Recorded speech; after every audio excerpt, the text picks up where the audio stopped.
Hey guys, this is Joey with Krav Maga XD. Have you ever wondered how you can deal with a violent attack mentally? How you can mentally prepare yourself for someone coming at you with a knife or with a gun or killing people all around you? This is supposed to help you get mentally prepared for that.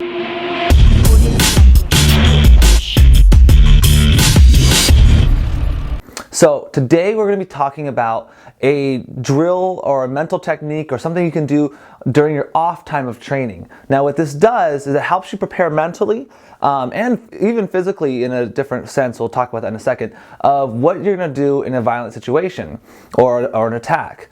So now here's the deal. We're always trying to figure out in training how to make it as realistic as possible so you react accordingly to how you train. So what I mean by, for example, is, let's say before you started training and someone puts a gun up to your head, you're going to act differently than you would today after training gun defenses. So before, you don't know what to do, you don't really know at all what the situation is going to entail. You're going to have a panic in there, you're going to have a lot of self-doubt, you're not going to know anything. Now that you know what to do, everything changes. You've seen a gun put up to your head 10 times, 100 times, depending how much you've trained it. So it now is just different to you. It doesn't register the same. So now we have this almost like we're used to it, even though we're not used to it in a way of it's like a real gun, but we're getting used to the fact that this environment, this problem is happening. We get used to it. It's the same way with holding for pads. You're getting used to seeing that person throw punches at you 100 times. It starts to impact you mentally. So when you're in a fight, you're more used to that punch coming than you are shocked about it. So now here's what you're gonna do. Here's the drill. I do it all the time. When you're, let's say, at a doctor's office, or you're on a plane, or even in a car, kind of sometimes, depending on where you are, or if you're in some place, you're at the pool, you're in a grocery store, in a place where you have some free mental time, so you're not doing anything, maybe you're waiting for somebody, or maybe you're just hanging out, I want you to visualize an attack happening to you. So for example, let's say we're at a restaurant, okay? We're eating dinner, we're relaxing, we're waiting for somebody. We can now do this mental drill. So what you're going to do is you're going to pretend, there's different stages to this. You're going to pretend that somebody just came into the restaurant with a knife.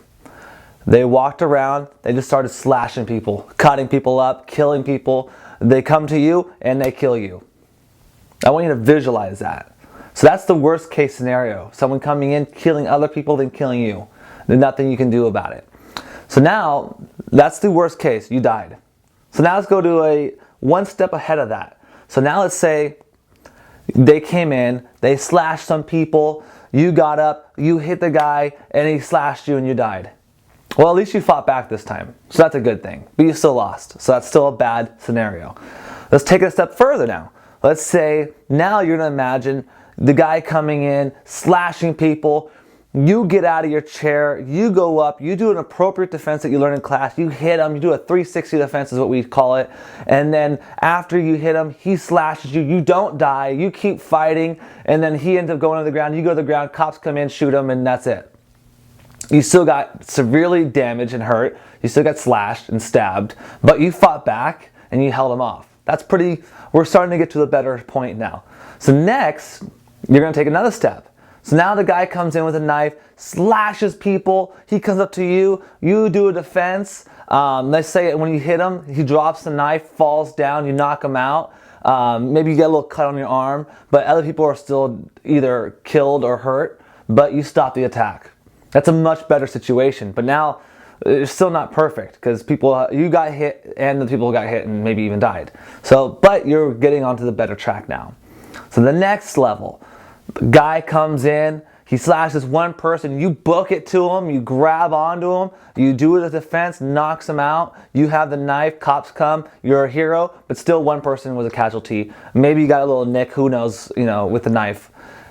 Now the last one is when you're the most successful. You see the guy come in, you see him pull out a knife, you get out of your chair right away, you go take massive action, you jump on him, you grab that knife off of him, you hit him a couple times, you disarm him, no one gets hurt, you save the day, the cops come, you're on YouTube, you're a hero. So now you went through all the scenarios. Worst case to still bad, to pretty okay, to not very good, to getting better, to getting better, to getting better, to succeeding with zero people getting hurt or dead. So now the idea is that mentally you are now trained for all these situations. I know that's kind of like, oh yeah, but you know, I didn't actually do it. I understand that. But mentally, you were there. So now, later on in life, later on in a different situation, when you see something happening, you're more able to bypass your freeze time, to bypass the time it takes you to actually, oh my God, I need to do something, because you already have done it in your mind. You had the scenario played out before. It's easier to act on something that you're kind of used to, if that makes sense. So it does help you a lot. I recommend doing it all the time. When I first started doing it, I'd do it every other day to once a week. Now it's just kind of whenever I'm around somewhere, it's just like an automatic thing I do. And let's just be honest, we all kind of do this anyways. We all imagine scenarios of something happening and us saving the day. But now I want you to take it a step further by actually doing all these stages where you're losing, where you lost, but it's better, and it gets better and better and better until you win. I challenge you to do this, let's say every day for 5 days. Different scenarios: grocery store, movie theater, in the car when you're parked, someone jumping in the street and opening your door and stabbing you and doing whatever. Anywhere you can think of, grocery stores, the mall. So think of places, go there, visualize it happening. Even in your house, by the way, you can do this. You can be sitting down in your chair and just say, hey, what happens right now if someone just kicks through my door? There's 3 guys with guns. So now you can start to go to that scenario. The goal is to get all the scenarios you can. So now in your head, you've done it, no matter what it is. So that way when it happens in real life, you can say in your head, okay, I've done this, let's do it. And now you can figure out a way to actually solve the problem much easier with more confidence. Okay, so that is our mental training tip for this week. I want you to take it really seriously. It's a really good training tip to do. Get going on it and let me know what you think of it after you do it. Please comment below, subscribe to our channel below, so that way you can get, you know, more of these tips and training ideas. But I really want to hear your feedback on how this worked for you. All right, guys, take care. I'll talk to you soon.